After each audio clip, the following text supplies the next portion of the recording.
RR rapid fire బృహదారణ్యకోపనిషత్తు. శ్రవణ మనన నిధిధ్యాసలను ఒక్క వాక్యంలో చెప్పగలరా? శ్రవణం అంటే అజ్ఞాన నివృత్తి, మననం అంటే సంశయ నివృత్తి, నిధిధ్యాసనం అంటే విపర్యయ నివృత్తి. విపర్యయ నివృత్తి అంటే ఏమిటి?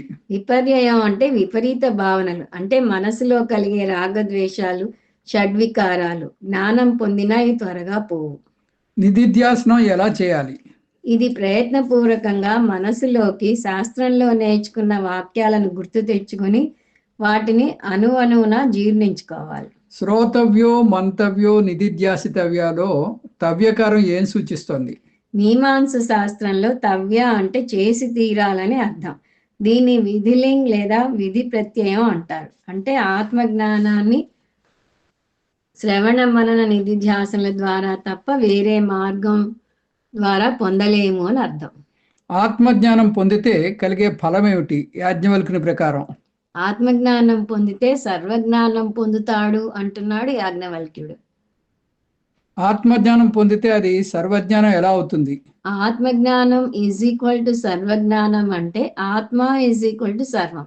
అంటే ఉన్నదంతా ఆత్మే, ఆత్మ తప్ప వేరే ఏది లేదు. సర్వాత్మ భావన లేకపోతే కలిగే దారుణ ఫలితాలు ఏమిటి? మన ఇతరులను అనాత్మగా చూస్తాం, ఇతరులు కూడా మనను అనాత్మగానే చూస్తారు. సర్వం ఆత్మ అని ఎలా చూపిస్తున్నాడు యాజ్ఞవల్కుడు?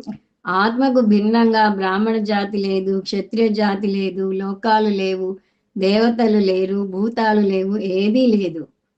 ఇదగుం సర్వం యదయం ఆత్మ. ఉన్నదంతా ఆత్మ అంటే జగత్తు మాట ఏమిటి?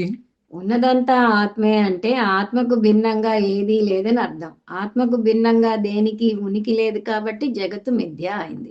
ఇదగుం సర్వం యదయమాత్మ లక్ష్యార్థం ఏమిటి? ఉన్నదంతా ఆత్మే అని అర్థం. ఆత్మ అంటే బ్రహ్మ. దీని ద్వారా బ్రహ్మ సత్యం, జగన్ మిథ్య అని నిరూపించడం జరిగింది. ఆత్మను కారణంగా జగత్తును కార్యంగా ఎలా చెప్తారు?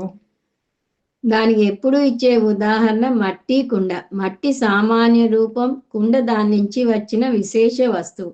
విశేష వస్తువు ద్వారా సామాన్య రూపాన్ని గ్రహించగలుగుతాము.